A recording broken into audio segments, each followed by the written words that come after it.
SRv6 and network slicing are popular technologies in the IP field. If they are combined, how would we perform configuration?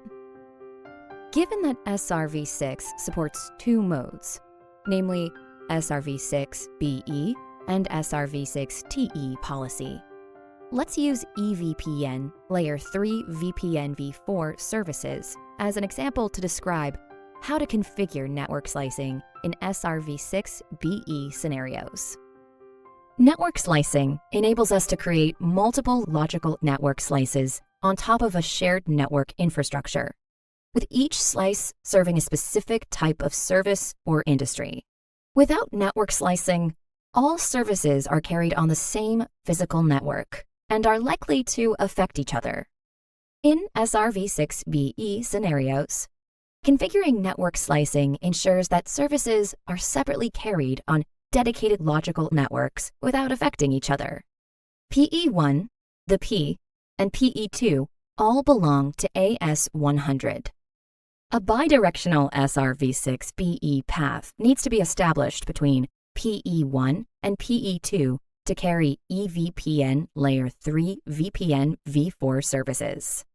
In addition, to isolate services, network slices need to be created between PE1 and PE2 so that SRv6 BE services can run on these slices. We've described the configurations involved in EVPN L3VPNv4 over SRv6 BE scenarios in another course. You can find that course by visiting the URL shown on the screen. This course mainly focuses on network slicing-related configurations. First, let's look at the configuration roadmap and service logic of EVPN L3VPNv4 over SRv6 BE network slicing. In terms of the configuration roadmap, EVPN L3VPNv4 over SRv6 BE network slicing scenarios require 3 more steps than EVPN L3VPNv4 over SRv6 BE scenarios. We'll describe these steps later. In terms of the service logic, slice IDs are used to bridge the control and forwarding planes. In network slicing scenarios, we need to configure colors for routes to identify service intents.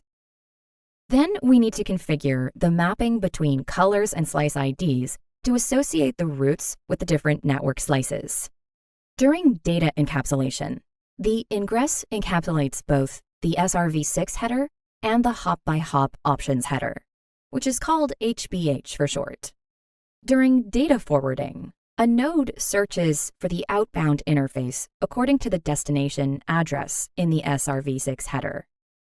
Next, the node selects the network slice interface with the same slice ID as that in the HBH from the network slice interface group corresponding to the outbound interface. Network slice instances can be created on demand. They are identified using slice IDs. How many network slice instances we need to create depends on service requirements. After creating such instances, you can add descriptions to facilitate maintenance.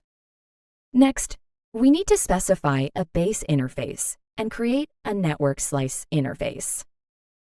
Base and network slice interfaces can be constructed on the same main interface, or Flex-E interfaces in the same group. A base interface has an address prefix configured for route calculation. It can also be used as a network slice interface.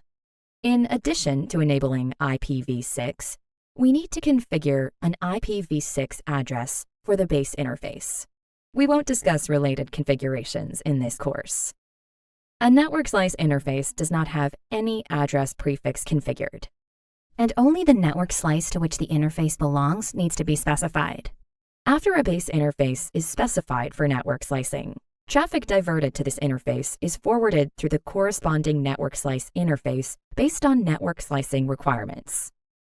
There are mainly 2 types of network slice interfaces, Flex-E and channelized sub-interfaces. This example uses channelized sub-interfaces.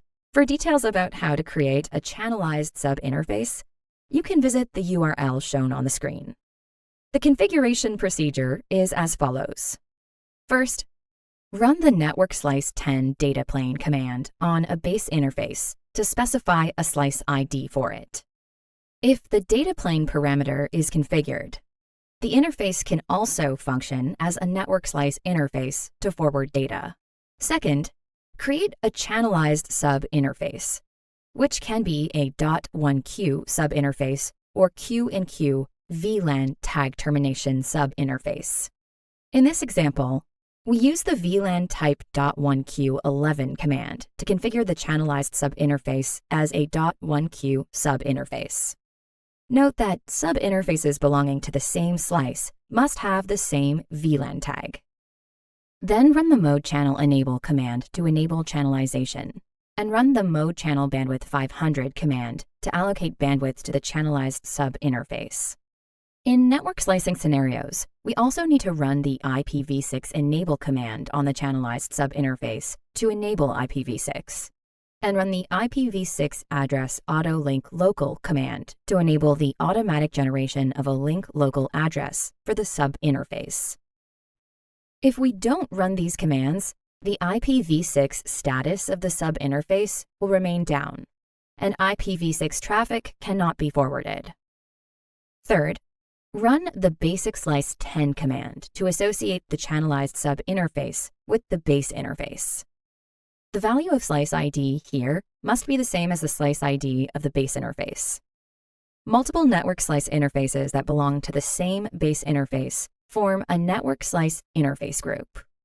When forwarding an SRv6 packet, a device searches the network slice interface group corresponding to the outbound interface for the network slice interface that has the same slice ID as that in the HBH.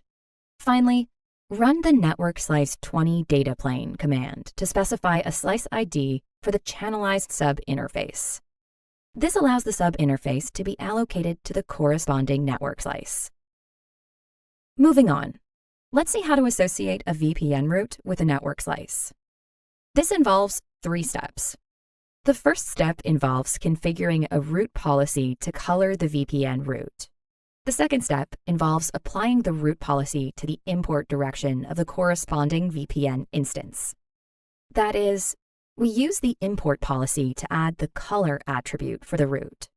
The last step involves configuring the mapping between the VPN route's color and the slice ID, thereby associating the VPN route with the corresponding network slice.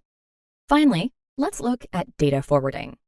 In EVPN L3VPNv4 over SRv6 BE Network Slicing scenarios, the ingress also encapsulates an HBH, which carries a slice ID. During forwarding, each node selects a network slice interface with the same slice ID as that in the HBH from the network slice interface group corresponding to the outbound interface. In this way, EVPN L3VPNv4 services can be carried on the dedicated slice network.